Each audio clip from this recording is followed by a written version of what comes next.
Hello there, how are you? You just missed Lolly. She was sitting on the chair, but then when the fire started up, she thought, oh, it's a little hot for that.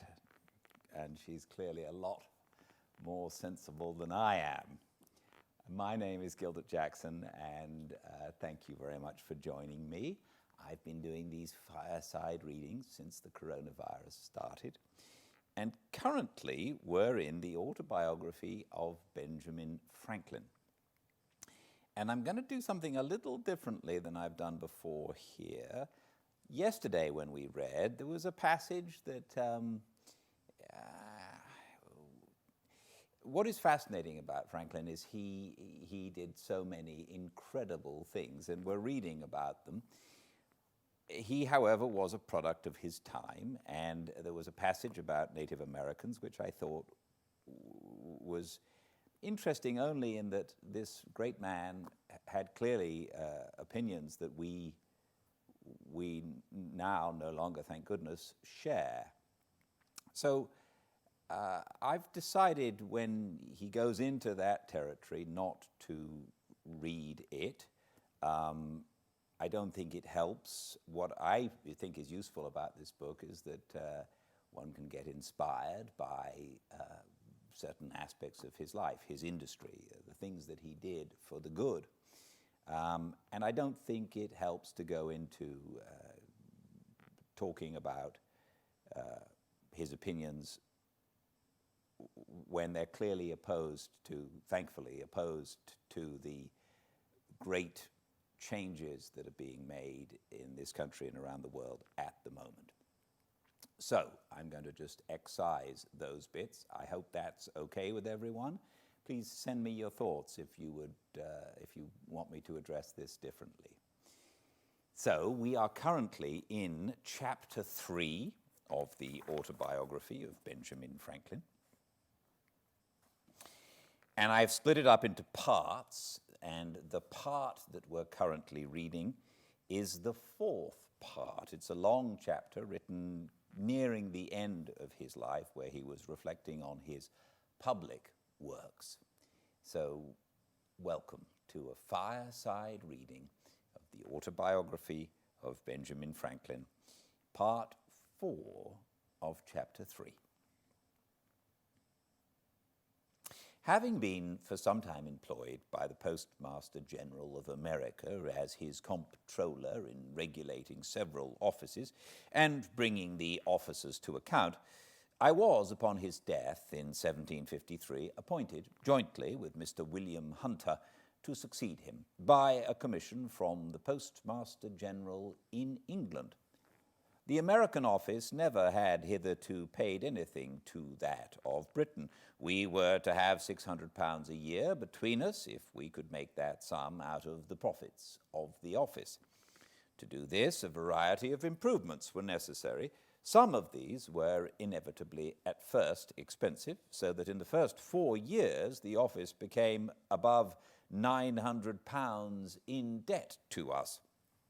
But it soon after began to repay us, and before I was displaced by a freak of the ministers, of which I shall speak hereafter, we had brought it to yield 3 times as much clear revenue to the Crown as the Post Office of Ireland. Since that imprudent transaction, they have received from it not 1 farthing. The business of the post office occasioned my taking a journey this year to New England, where the College of Cambridge, of their own motion, presented me with the degree of Master of Arts. Yale College in Connecticut had before made a similar compliment. Thus, without studying in any college, I came to partake of their honors. They were conferred in consideration of my improvements and discoveries in the electric branch of natural philosophy. In 1754, war with France being again apprehended, a congress of commissioners from the different colonies was, by an order of the Lords of Trade, to be assembled at Albany, there to confer with the chiefs of the 6 nations concerning the means of defending both their country and ours. Governor Hamilton, having received this order, acquainted the House with it, requesting they would furnish proper presents for the Indians to be given on this occasion, and naming the Speaker, Mr. Norris, and myself to join Mr. Thomas Penn and Mr. Secretary Peters as commissioners to act for Pennsylvania. The House approved the nomination and provided the goods for the present, and though they did not much like treating out of the provinces, and we met the other commissioners at Albany about the middle of June. In our way thither, I projected and drew a plan for the union of all the colonies under one government, so far as might be necessary for defense and other important general purposes. As we passed through New York, I had there shown my project to Mr. James Alexander and Mr. Kennedy, two gentlemen of great knowledge in public affairs, and being fortified by their approbation, I ventured to lay it before the Congress. It then appeared that several of the commissioners had formed plans of the same kind. A previous question was first taken whether a union should be established, which passed in the affirmative unanimously. A committee was then appointed, one member from each colony, to consider the several plans and report. Mine happened to be preferred, and with a few amendments was accordingly reported.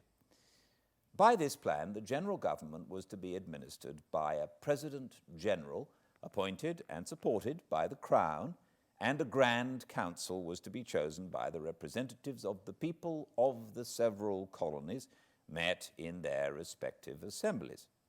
The debates upon it in Congress went on daily, hand in hand with the Indian business. Many objections and difficulties were started, but at length they were all overcome, and the plan was unanimously agreed to, and copies ordered to be transmitted to the Board of Trade and to the assemblies of the several provinces. Its fate was singular. The assemblies did not adopt it, as they all thought there was too much prerogative in it, and in England it was judged to have too much of the democratic. The Board of Trade, therefore, did not approve of it, nor recommend it for the approbation of His Majesty, but another scheme was formed, supposed to answer the same purpose better, whereby the governors of the provinces, with some members of their respective councils, were to meet and order the raising of troops, building of forts, etc., and to draw on the treasury of Great Britain for the expense, which was afterwards to be refunded by an Act of Parliament laying a tax on America. My plan, with my reasons in support of it, is to be found among my political papers that are printed. Being the winter following in Boston, I had much conversation with Governor Shirley upon both the plans. Part of what passed between us on the occasion may also be seen among those papers. The different and contrary reasons of dislike to my plan makes me suspect that it was really the true medium, and I am still of opinion it would have been happy for both sides the water if it had been adopted. The colonies so united would have been sufficiently strong to have defended themselves. There would then have been no need of troops from England. Of course, the subsequent pretense for taxing America and the bloody contest it occasioned would have been avoided. But such mistakes are not new. History is full of the errors of states and princes. Look round the habitable world. How few know their own good, or knowing it, pursue. Those who govern, having much business on their hands, do not generally like to take the trouble of considering and carrying into execution new projects. The best public measures are therefore seldom adopted from previous wisdom, but forced by the occasion. The governor of Pennsylvania, in sending it down to the Assembly, expressed his approbation of the plan as appearing to him to be drawn up with great clearness and strength of judgment, and therefore recommended it as well worthy of their closest and most serious attention. The House, however, by the management of a certain member, took it up when I happened to be absent, which I thought not very fair, and reprobated it without paying any attention to it at all, to my no small mortification. In my journey to Boston this year, I met at New York with our new governor, Mr. Morris, just arrived there from England, with whom I had been before intimately acquainted. He brought a commission to supersede Mr. Hamilton, who, tired with the disputes his proprietary instructions subjected him to, had resigned. Mr. Morris asked me if I thought he must expect as uncomfortable an administration. I said, no, you may, on the contrary, have a very comfortable one, if you will only take care not to enter into any dispute with the Assembly. My dear friend, says he pleasantly, how can you advise my avoiding disputes? You know I love disputing. It is one of my greatest pleasures. However, to show the regard I have for your counsel, I promise you I will, if possible, avoid them. He had some reason for loving to dispute, being eloquent, an acute sophister, and therefore generally successful in argumentative conversation. He had been brought up to it from a boy, his father, as I've heard, accustoming his children to dispute with one another for his diversion while sitting at table after dinner. But I think the practice was not wise. For in the course of my observation, these disputing, contradicting, and confuting people are generally unfortunate in their affairs. They get victory sometimes, but they never get goodwill, which would be of more use to them. We parted, he going to Philadelphia and I to Boston. In returning, I met at New York with the votes of the Assembly, by which it appeared that notwithstanding his promise to me, he and the House were already in high contention, and it was a continual battle between them as long as he retained the government. I had my share of it, for as soon as I got back to my seat in the Assembly, I was put on every committee for answering his speeches and messages, and by the committees always desired to make the drafts. Our answers, as well as his messages, were often tart and sometimes indecently abusive, and as he knew I wrote for the Assembly, one might have imagined that when we met, we could hardly avoid cutting throats. But he was so good-natured a man that no personal difference between him and me was occasioned by the contest, and we often dined together. These public quarrels were all at bottom owing to the proprietaries, our hereditary governors, who, when any expense was to be incurred for the defense of their province, with incredible meanness, instructed their deputies to pass no act for levying the necessary taxes unless their vast estates were in the same act expressly excused. And they had even taken bonds of these deputies to observe such instructions. The assemblies for 3 years held out against this injustice, though constrained to bend at last. At length, Captain Denny, who was Governor Morris's successor, ventured to disobey those instructions. How that was brought about, I shall show hereafter. But I am got forward too fast with my story. There are still some transactions to be mentioned that happened during the administration of Governor Morris. War being in a manner commenced with France, the government of Massachusetts Bay projected an attack upon Crown Point and sent Mr. Quincy to Pennsylvania and Mr. Pownall, afterward Governor Pownall, to New York to solicit assistance. As I was in the Assembly, knew its temper, and was Mr. Quincy's countryman, he applied to me for my influence and assistance. I dictated his address to them, which was well received. They voted an aid of £10,000 to be laid out in provisions.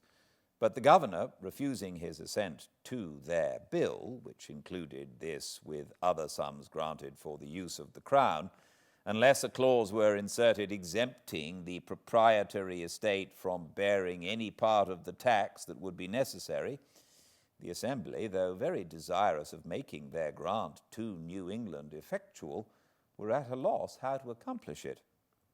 Mr. Quincy labored hard with the governor to obtain his assent, but he was obstinate. I then suggested a method of doing the business without the governor by orders on the trustees of the loan office, which by law the Assembly had the right of drawing. There was indeed little or no money at that time in the office, and therefore I proposed that the orders should be payable in a year and to bear an interest of 5%. With these orders, I suppose the provisions might easily be purchased. The Assembly, with very little hesitation, adopted the proposal. The orders were immediately printed, and I was one of the committee directed to sign and dispose of them. The fund for paying them was the interest of all the paper currency then extant in the province upon loan, together with the revenue arising from the excise, which being known to be more than sufficient, they obtained instant credit and were not only received in payment for the provisions, but many moneyed people who had cash lying by them vested it in those orders, which they found advantageous, as they bore interest while upon hand and might on any occasion be used as money, so that they were eagerly all bought up, and in a few weeks none of them were to be seen. Thus this important affair was by my means completed. Mr. Quincy returned, thanks to the Assembly, in a handsome memorial, went home highly pleased with the success of his embassy, and ever after bore for me the most cordial and affectionate friendship. The British government, not choosing to permit the union of the colonies as proposed at Albany, and to trust that union with their defense, lest they should thereby grow too military and feel their own strength, suspicions and jealousies at this time being entertained of them, sent over General Braddock with 2 regiments of regular English troops for that purpose. He landed at Alexandria in Virginia, and thence marched to Fredericktown in Maryland, where he halted for carriages. Our Assembly, apprehending from some information that he had conceived violent prejudices against them, as averse to the service, wished me to wait upon him, not as from them, but as Postmaster General, under the guise of proposing to settle with him the mode of conducting, with most celerity and certainty, the dispatches between him and the governors of several provinces, with whom he must necessarily have continual correspondence, and of which they proposed to pay the expense. My son accompanied me on this journey. We found the general at Fredericktown, waiting impatiently for the return of those he had sent through the back parts of Maryland and Virginia to collect wagons. I stayed with him several days, dined with him daily, and had full opportunity of removing all his prejudices by the information of what the Assembly had before his arrival actually done, and were still willing to do, to facilitate his operations. When I was about to depart, the returns of wagons to be obtained were brought in, by which it appeared that they amounted only to 25, and not all of those were in serviceable condition. The general and all the officers were surprised, declared the expedition was then at an end, being impossible, and exclaimed against the ministers for ignorantly landing them in a country destitute of the means of conveying their stores, baggage, etc., not less than 150 wagons being necessary. I happened to say I thought it was a pity they had not been landed rather in Pennsylvania, as in that country almost every farmer had his wagon. The general eagerly laid hold of my words and said, "Then you, sir, who are a man of interest there, can probably procure them for us, and I beg you will undertake it." I asked what terms were to be offered the owners of the wagons, and I was desired to put on paper the terms that appeared to me necessary. This I did, and they were agreed to, and a commission and instructions accordingly prepared immediately. What those terms were will appear in the advertisement I published as soon as I arrived at Lancaster, which, being from the great and sudden effect it produced, a piece of some curiosity, I shall insert it at length as follows. Advertisement, Lancaster, April the 26th, 1755.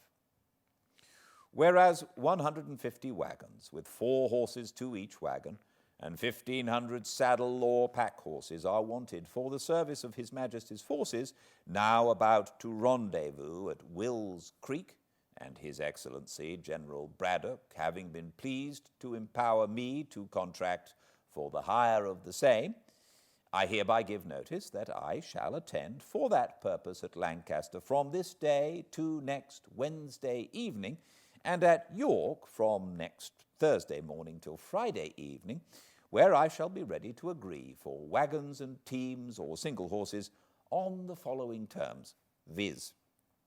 1. That there shall be paid for each wagon with 4 good horses and a driver 15 shillings per diem, and for each able horse with a pack saddle or other saddle and furniture 2 shillings per diem, and for each able horse without a saddle 18 pence per diem. 2. That the pay commence from the time of their joining the forces at Will's Creek, which must be on or before the 20th of May ensuing, and that a reasonable allowance be paid over and above for the time necessary for their travelling to Will's Creek and home again after their discharge. 3. Each wagon and team and every saddle or pack horse is to be valued by indifferent persons chosen between me and the owner, and in case of the loss of any wagon, team, or other horse in the service, the price, according to such valuation, is to be allowed and paid. 4. 7 days' pay is to be advanced and paid in hand by me to the owner of each wagon and team or horse at the time of contracting, if required, and the remainder to be paid by General Braddock or by the paymaster of the army at the time of their discharge, or from time to time as it shall be demanded. 5. No drivers of wagons or persons taking care of the hired horses are on any account to be called upon to do the duty of soldiers or be otherwise employed than in conducting or taking care of their carriages or horses. 6. All oats, Indian corn, or other forage that wagons or horses bring to the camp, more than is necessary for the subsistence of the horses, is to be taken for the use of the army, and a reasonable price paid for the same. Note, my son William Franklin is empowered to enter into like contracts with any person in Cumberland County. B. Franklin. To the inhabitants of the counties of Lancaster, York, and Cumberland, friends and countrymen, being occasionally at the camp at Frederick a few days since, I found the general and officers extremely exasperated on account of their not being supplied with horses and carriages, which had been expected from this province, as most able to furnish them. But through the dissensions between our governor and assembly, money had not been provided, nor any steps taken for that purpose.